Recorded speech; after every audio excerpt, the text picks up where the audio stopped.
صلی اللہ تعالی علیہ وسلم منبر پر ہیں اور تمام صحابہ بھی موجود ہیں۔ میرے آقا اعلان کرتے ہیں کہ اے صحابہ، دین کے لیے کچھ پیسوں کی ضرورت ہے۔ وہ چندے کے لیے اعلان کیے۔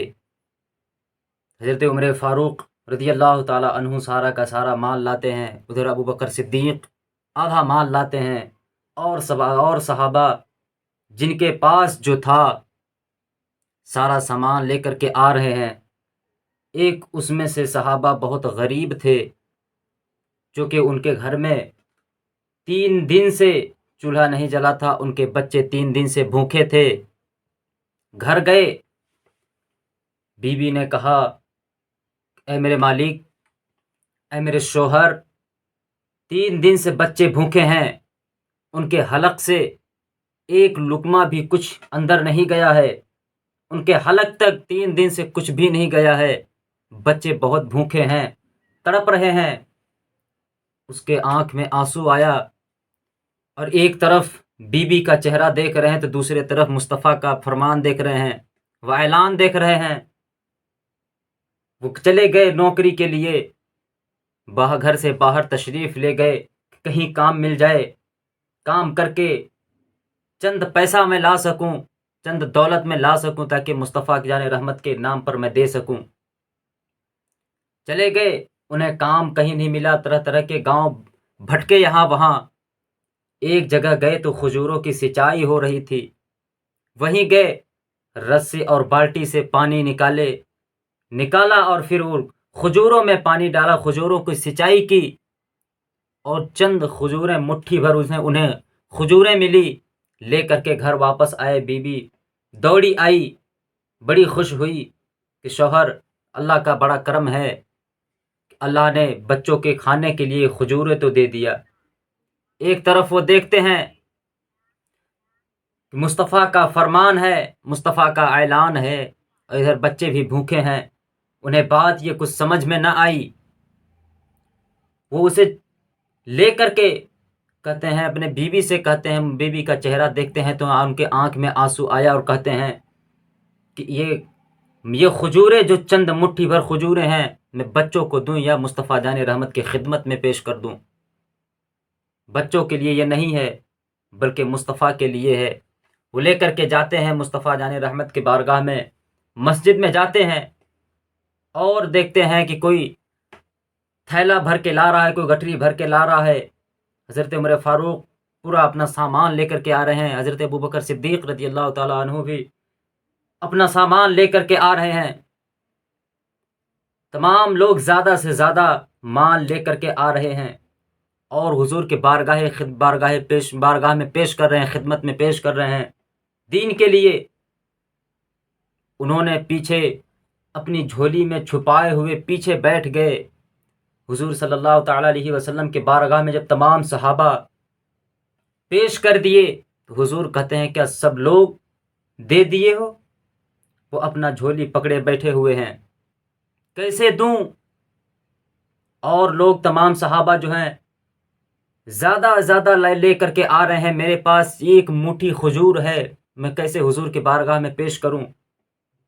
بات کچھ سمجھ میں نہیں آ رہی تھی ان کے۔ حضور کھڑے ہوتے ہیں اور کہتے ہیں، تم نے کیوں نہیں دیا؟ کہتے ہیں، حضور، کوئی گٹھری بھر کے لا رہا ہے، کوئی اپنے گھر کا سارا سامان لے کر کے چلا آ رہا ہے، پوری دولت لے کے چلا آ رہا ہے، ان کے سامنے میری اوقات نہیں ہے، یہ چند مٹھی بھر یہ کھجور ہے، میں کیسے پیش کروں؟ مجھے شرم آ رہی تھی۔ کہتے ہیں، سن، اور صحابہ ہیں کہ جو مصطفیٰ کی بارگاہ میں نذرانہ دینے آ رہے ہیں، لیکن تیرے پاس مصطفیٰ خود چل کر کے نذرانہ لینے آیا ہے۔ یہ عظمت ہوتی ہے، جو ہے آپ کے پاس وہی پیش کرو۔ اور یہ جو چندہ ہوتا ہے، یہ چندہ کسی غیر کا نہیں ہے، بلکہ مصطفیٰ جان رحمت کا یہ سنت ہے۔ چندہ کرنا سنت ہے، اور دین کے نام پہ زیادہ سے زیادہ لٹایا کرو۔ جتنا زیادہ لٹاؤ گے اتنا ہی کم ہے، اور جتنا کم لٹاؤ گے، سن لو کہ کم نہیں بلکہ زیادہ سے زیادہ لٹایا کرو، کیونکہ قبر میں کچھ اور کام نہیں آنے والا، بلکہ کام آئے گا تو یہی کام آئے گا۔ ایک مرتبہ، اور یہ ہمارے حضرت عثمان غنی رضی اللہ تعالیٰ عنہ کون ہیں؟ جانتے ہیں ان کے بارے میں حدیث کیا آپ نے کبھی پڑھا؟ حضرت عثمان غنی رضی اللہ تعالیٰ عنہ کون ہیں؟ تمام صحابہ موجود تھے، حضور کے بارگاہ میں حضرت عثمان غنی بھی موجود تھے۔ حضور کہنے لگے کہ دین کے نام پر کوئی مال دے سکتا ہے؟ حضرت عثمان غنی کھڑے ہو گئے۔ جب پورے لوگ خاموش بیٹھے تھے، لاسٹ میں حضرت عثمان غنی رضی اللہ تعالیٰ عنہ کھڑے ہو گئے۔ وہ بہت مالدار تھے، ان کے پاس بہت مال تھا، اور حضور سے فریاد کرتے تھے، حضور اللہ رب العزت کی بارگاہ میں دعا کر دیں تاکہ اللہ مجھے روزی دینا بند کر دے، روزی نہ دے اس سے زیادہ مجھے۔ کھڑے ہو گئے حضور کہتے ہیں کوئی دینے والا ہے؟ سارے کے سارے تمام صحابہ خاموش تھے۔ حضرت عثمان غنی رضی اللہ تعالیٰ عنہ کھڑے ہو گئے، کہنے لگے حضور میرے طرف سے 100 اونٹ ہے۔ اور اس وقت اونٹ اتنے بڑے تھے، اونٹ اتنی بڑی رہا کرتی تھی کہ ایک ٹرک کے برابر ایک اونٹ رہتی تھی، اتنی بڑی۔ کھڑے ہوئے کہنے لگے حضور میرے طرف سے 100 اونٹ۔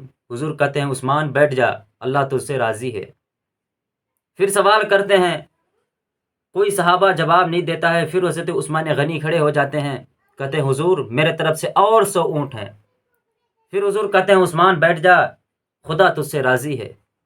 پھر سوال کرتے ہیں حضور، پھر کوئی کھڑا نہیں ہوتا ہے جواب دینے کو۔ پھر حضرت عثمان غنی رضی اللہ تعالیٰ عنہ لاسٹ میں کھڑے ہوتے ہیں، کہتے ہیں حضور میرے طرف سے اور 100 اونٹ۔ یہ جب تیسرا مرتبہ ہوتا ہے کہ حضور کہتے ہیں عثمان کب تک لوٹاتے رہو گے؟ حضرت عثمان غنی رضی اللہ تعالیٰ عنہ کہتے ہیں حضور جب تک آپ سوال کرتے رہیں گے عثمان یوں ہی لٹاتا رہے گا۔ یہ ہوتا ہے عشق۔ شاعر لکھنے والا کہتا ہے کہ سنا ہے آپ ہر عاشق کے گھر تشریف لاتے ہیں، میرے گھر میں بھی ہو جائے چراغا یا رسول اللہ، میرے گھر میں بھی ہو جائے چراغا یا رسول اللہ۔ یہ عاشق ہی سمجھ سکتے ہیں، یہ عاشق ہی جانتے ہیں۔ حضرت عثمان غنی رضی اللہ تعالیٰ عنہ کہتے ہیں حضور آپ کی دعوت ہے۔ حضور فرماتے ہیں قبول ہے، اور آپ چلنے لگتے ہیں، اس کے گھر کی طرف قدم بڑھاتے ہیں حضرت عثمان غنی۔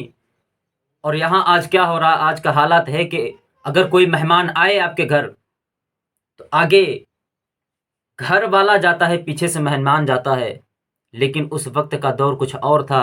حضور آگے چل رہے ہیں، عثمان پیچھے چل رہے ہیں، اور سارے قدم گنتے جا رہے ہیں۔ حضور دعوت سے واپس آئے، حضرت علی کہتے ہیں عثمان یہ تو بتا کہ تو نے حضور کا قدم کیوں گن رہا تھا، کہ حضور کتنے قدم چلے ہیں؟ حضرت عثمان غنی رضی اللہ تعالیٰ عنہ کہتے ہیں کہ میں نے مصطفیٰ کے نام پر جتنے قدم انہوں نے چلا ہے، اس قدم کے صدقے اتنے ہی قدم کے برابر میں نے مصطفیٰ کے نام سے غلاموں کو آزاد کیا ہے۔ یہ غلام مصطفیٰ ہیں، یہ عاشق رسول ہیں، اور یہ جو چندہ لینے جب آئے مدرسے کے استاذ کے لیے، مدرسوں کے بچوں کے لیے، مسجد کے نام پہ 100 روپے کا آپ گٹکا کھا جایا کرتے ہو، کہ 100 روپے مہینے میں نہیں دے سکتے ہو؟ کب سمجھو گے آپ کے گھر سے اگر کوئی مرحوم گزر جائے، اس کے نام پہ ایصال ثواب کر دیا کرو، ایک پنکھا ہی صحیح وہی دے دیا کرو۔ جب تک وہ پنکھا چلتا رہے گا، نیچے بیٹھ کر کے بچہ حافظ قرآن پڑھتا رہے گا، اسے سبق یاد کرتا رہے گا، اور کوئی آپ کے لیے دعا کرے یا نہ کرے، لیکن اللہ رب العزت آپ کے قبر میں ٹھنڈی ہوا چلاتا رہے گا، جنت کی ہوا چلاتا رہے گا۔ کیوں نہیں سمجھتے ہیں دین کی باتیں؟ کب سمجھیں گے؟ آپ کے ذہن میں کب باتیں آئیں گی؟ اور ایک مرتبہ صحابہ کرام موجود تھے، حضور کے بارگاہ میں عرض کرنے لگے حضور پانی کا انتظام ہو جائے، پانی کا فاقہ پڑ رہا ہے۔ حضور فرماتے ہیں کہاں سے؟ کہتے ہیں یہودیوں کے پاس ایک کنواں ہے، اسی سے اگر آپ مہربانی کرم کرے اسے خرید لیں۔ حضرت عثمان غنی رضی اللہ تعالیٰ عنہ تک یہ بات پہنچتی ہے، دوڑے چلے جاتے ہیں، صبح ہوتی ہے، اس یہودی کے پاس حضرت عثمان غنی جاتے ہیں، کہتے ہیں کہ یہ کنواں مجھے بیچ دو۔ یہودی کہتا ہے نہیں بیچ پاؤں گا، انہوں نے قیمت لگا دی، یہودی کہتا ہے نہیں بیچ پائیں گے، پھر بھی حضرت عثمان غنی رضی اللہ تعالیٰ عنہ کہتے ہیں پھر آدھا بیچ دے، اتنی ہی قیمت میں آدھا بیچ دے۔ اس نے خوش ہو گیا کہ آدھا ہی تو بیچنا ہے، آدھا کا مطلب یہ ہے کہ ایک دن مسلمان اس کنویں سے پانی بھریں گے تو دوسرے دن یہودی اس کنویں سے پانی بھریں گے۔ اس نے بیچ دیا، وہ دولت دے دیے، چکا دیے، اور واپس آ گئے اور اعلان کر دیے۔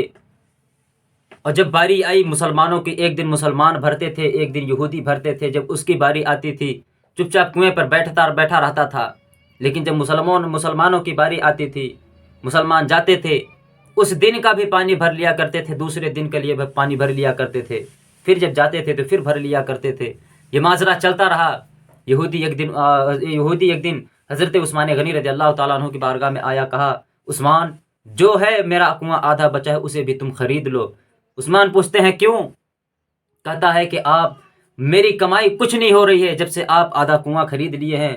مسلمان جاتے ہیں تو پورا کنواں کا پانی اپنے ضرورت کے مطابق 2 دن کے لیے پانی بھر لیا کرتے ہیں، میرا کوئی فائدہ نہیں ہو رہا، جو ہے وہ بھی خرید لو۔ وہ بھی خرید لیے اور آ کر کے مصطفیٰ کی بارگاہ میں عرض کیے، اے صحابہ، اے مسلمانوں، کسی کو پانی کی ضرورت نہیں پڑے گی، بلکہ میں نے اس کنویں کو خرید تو لیا ہوں لیکن مصطفیٰ کے نام سے تمام کے لیے میں تقسیم کر دیا ہوں، جاؤ خوب بھرو اور خوب پیو۔ یار مہربانی کرو، کسی کا مدد کرنا سیکھو، اور دین کے لیے لٹانے کی کوشش کرو، زیادہ سے زیادہ لٹاؤ، اپنے گاؤں کے مسجد میں لٹاؤ، مدرسوں میں لٹاؤ۔ آپ کے دیے ہوئے 1 پیسے سے اگر کوئی 1 حافظ قرآن بن گیا، اللہ اکبر، آپ کی تو یوں ہی بخشش ہو جائے گی، اور وہ پڑھائے گا اور کسی کو پڑھائے گا، وہ اور کسی کو پڑھاتا چلا جائے گا، اور لیکن ان سب کا برابر ثواب آپ کو ملتا رہے گا، اور جب اتنا ثواب آپ کو ملے گا تو اللہ رب العزت آپ کی بخشش فرما دے گا۔